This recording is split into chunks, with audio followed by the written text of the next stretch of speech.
Ladies and gentlemen, welcome in to episode 5 of Bears Talk Live. A special episode today. Mother Nature threw some wrenches in our plans, so not even a power outage or a tropical storm can stop us from bringing you Bears Talk Live today. Presented by J. Brown Realtors, our first special guest of the afternoon is Bryant Howard, the head triathlon coach, brand new sport to Lenoir-Rhyne. So we're happy to have you on today, Coach Howard, and thanks for joining us. Happy to be here, thanks. Why don't we just start today with just kind of a rough outline of the state of the team. You know, we announced that we added the program 10 months ago. So in your first 10 months, how have you grown to where you are today?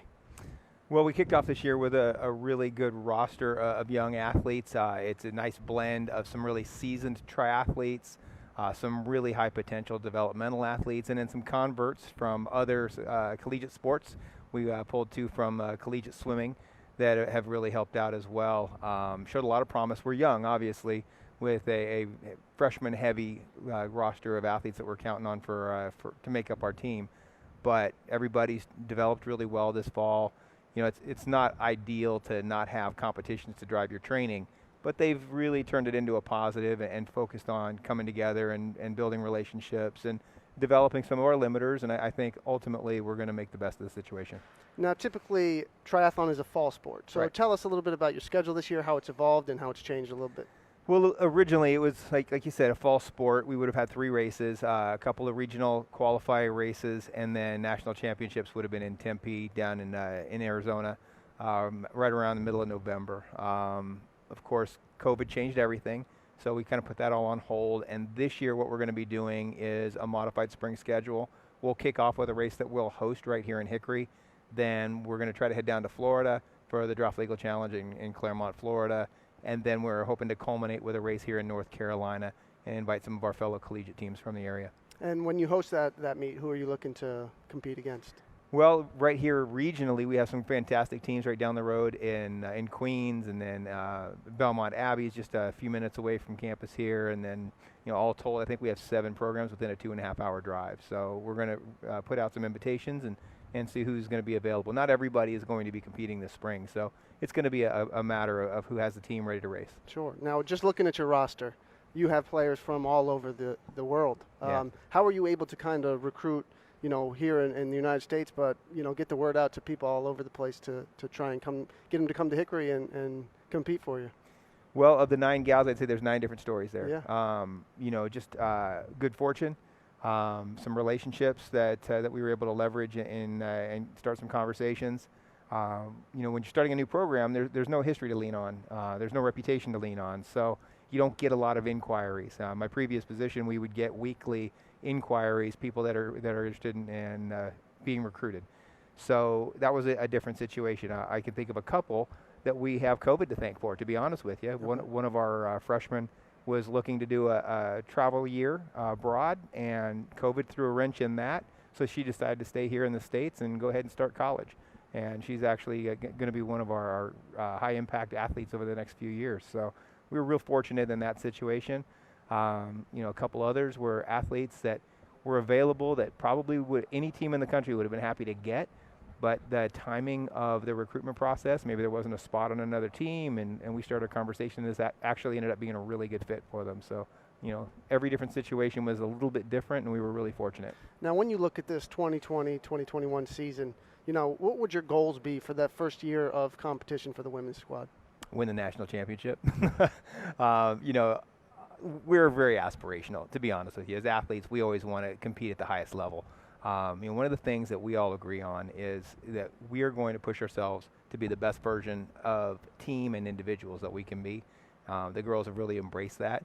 Since we don't get to compete out there on the course, we're competing in the classroom. So we're pursuing the highest team GPA that we can get. So we go to study table, we support each other. If one's got a heavy load of homework one week, we're trying to rally and see how we can study together and help each other be more successful. They're just a group of girls that really sees the value of teamwork and elevating each other. Yeah, and we talked a little bit before the show started, and I love some of your comments about how you've been able, and even when you talked about getting some of the girls here that you wouldn't have prior, how have you been able to use this time to shut down a little bit the coronavirus shutdown to your advantage? You talked about that a little bit.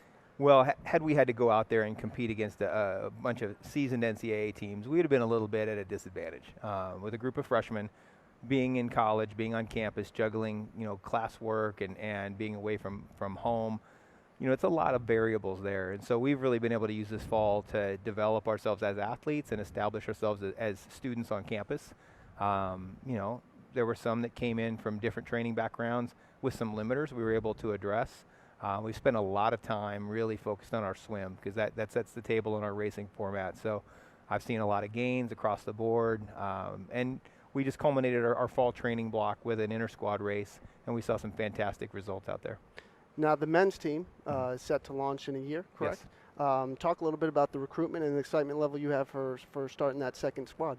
Well, we're excited about the men just because it's a unique opportunity for men in the United States to train in a daily training environment similar to the women, pursue their academic goals, but not have to step away from being triathletes. Oftentimes, we've had athletes that are very aspirational and talented triathletes, but when they reach that transition to college, they have to choose swimming or running, or sometimes nothing at all, and have to train on their own in order to continue to pursue their goals to be the best triathlete they can be. We're going to be able to create an environment where, on a daily basis, they're training with other triathletes who have similar goals, and we can create a parallel to the women's varsity squad, and we're excited about that. And hopping back to the women for a second, it's an emerging sport in the NCAA. So Right. How many programs are there right now with women's triathlon? Right now we're at 36. We need to reach 40, and I believe in the rumor mill there are 3 or 4 that are sort of on the hot list that we anticipate will be announcing shortly. Okay, that's great. It's exciting, yeah. So we're one of a few programs that even offer that sport. Yeah, and when you think about it, the 36 is across all divisions. So right. the breakdown is that the fewest number are at Division I. There's a more substantial number at Division II. The majority of them are actually at Division III.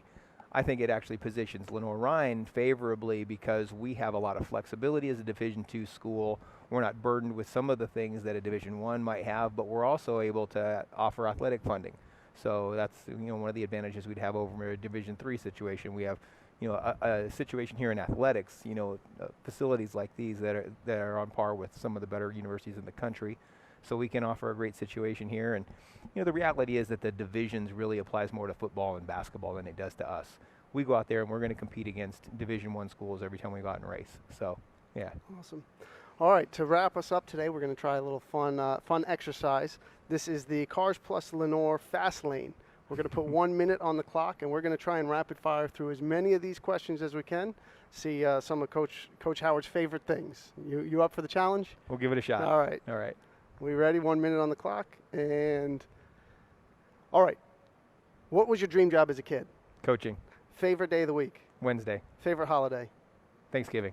Favorite ice cream flavor? Mint chocolate chip, no doubt. Favorite food? Pizza. Favorite movie? Shawshank Redemption. Favorite sports team? Mine. Dogs or cats? Dogs. Summer or winter? Summer. Comedy or action movies? Comedy. Favorite season? Summer. Favorite subject in school? Spanish class. I already asked your favorite movie. Oh, I screwed up.